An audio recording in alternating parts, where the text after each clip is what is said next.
education here to Louisville, along with Dr. Arnn and our friends at Hillsdale College.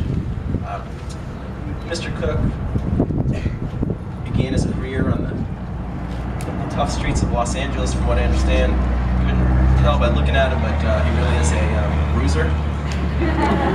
In Los Angeles, he realized that there was no hope for young children without a good education, and he brought his passion for children and for learning to Texas in order to change the lives of our youth through educational choice and collaboration. After some years of working tremendously hard with some friends, Responsive Education sprouted and now operates over 50 campuses throughout the state of Texas. Several thousand students are enjoying a good education in Texas in these schools, and pretty soon beyond the borders of Texas as well. Mr. Cook, thank you very much for your vision, for your passion, for education, for our young people, and for our nation. And thank you for everything that you've done for me personally. This is a tremendous human being right here, a virtuous man, again, a person with tremendous passion and vision, and I'm honored to work for Mr. Cook. Ladies and gentlemen, Mr. Charles Cook.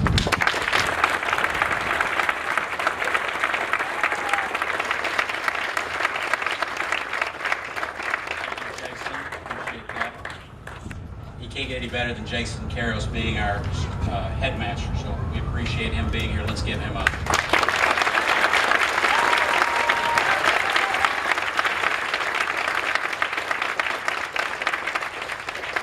When we interviewed Mr. Karros, we asked him to leave the humidity in Florida, and he did not do that, so I apologize. Especially you guys from Hillsdale, you're not used to this humid weather. Of course, all of you are either from Arkansas or Texas, so you're used to this.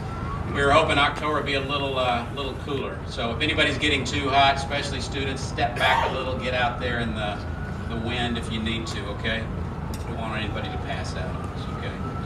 I want to echo Jason's thanks to several people here today. We appreciate community leaders that are here in the audience. I'm not going to name each one of you. I'll leave someone out, so I apologize for that. Our elected officials, Representative Crownover, we appreciate you being here. Thank you for your leadership and your stance on public education and making this state a great state to educate students, especially your stance on school choice and giving parents options, as we have here today. As a school teacher, you know what it's like for our teachers here and the hard work they do every day when they get up and come to school and teach your students. So we appreciate you being here. Thank you. Louisville Mayor Eckert was going to be here. Our thoughts and prayers are with him today. He had gallbladder surgery last night, emergency gallbladder surgery. So if you're thinking about him, please pray for him.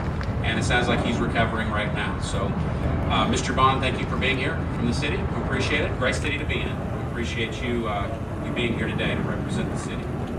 We appreciate our board of directors, our executive team, staff, our teachers. Thank you, teachers, for being here to serve these students, to make a difference in their lives as parents. Most of all, we want to thank you, parents. Thank you for being here, taking time to come out during your lunch hour to be a part of this event. It's an exciting day. Thank you, students, for giving up a couple of minutes of your lunch as well. We appreciate each and every one of you. As you look around, you see all these people. It takes a lot of people to do something like this. Not only to have an event like this, to put this school on, to build these buildings, but all the things we do as we live out our lives take people being partnered together, the collaboration. We this year commemorated that with our annual report, and in our annual report we actually talk about that collaboration. I'm going to read the first couple of sentences here. It says, "We is one of the most powerful words." The pronoun "we" is one of the most powerful words in the English language. It's the first word of the Constitution and underscores the collaborative efforts that have made this country great. It's also the key concept behind each of our schools. Jason mentioned the 50-plus schools. We're around 60 schools now around the state of Texas. And it's a part from our inception. We has been fundamental to everything we do, all of our endeavors. It takes a strong board of directors, administrators, who work passionately with parents, with students, with dedicated teachers, the communities we serve. And all that is to create educational environments which value true learning, respect individual community needs, build character, and instill lifelong core values in our students. That's what we're about. Founders Classical Academy is the first classical charter school in the nation created as a result of ResponsiveEd and Hillsdale College's Barney Charter School Initiative. And we do have a sister school out in New Mexico, but because they're in Mountain Time Zone, we beat them by about an hour. So that was good. We provide here at this school a well-rounded education that's distinctively classical, that pursues knowledge, promotes virtue, prepares K-12 students for a prosperous life in a free society. Hillsdale College is one of the nation's premier liberal arts colleges, and they're known for their pursuit of truth and defense of liberty. Hillsdale College has been led by Dr. Larry Arnn for the past 12 years. Under Dr. Arnn's leadership, Hillsdale College's Center for Constructive Alternatives, the Ludwig von Mises Lecture Series, and the National Leadership Seminars presents leading scholars from all over the world coming and presenting to audiences nationwide. In Primus, the college's national speech digest under his leadership has increased to 2.5 million people monthly receiving in Primus.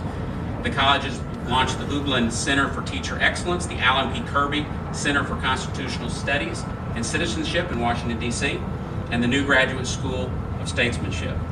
All students at Hillsdale under his leadership are now signatories of the College Honor Code, which this honor code commits them to pursue moral and intellectual virtues as prescribed in 1844, the founding of Hillsdale.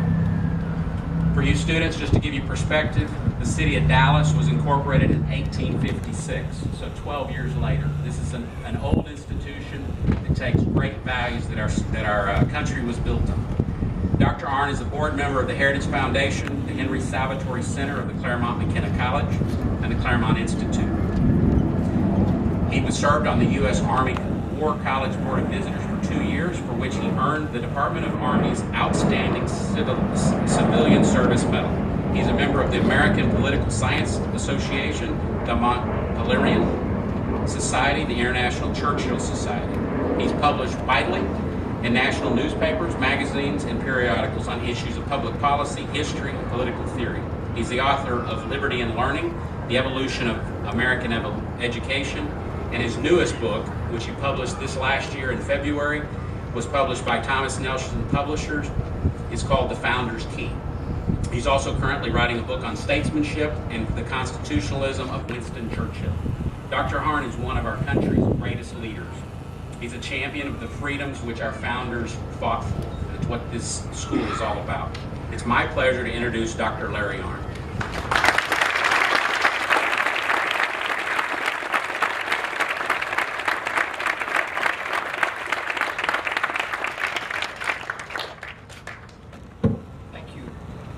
I have 3 simple points. One is to say some thanks. One is to say why the college is interested in this school down here in the middle of Texas.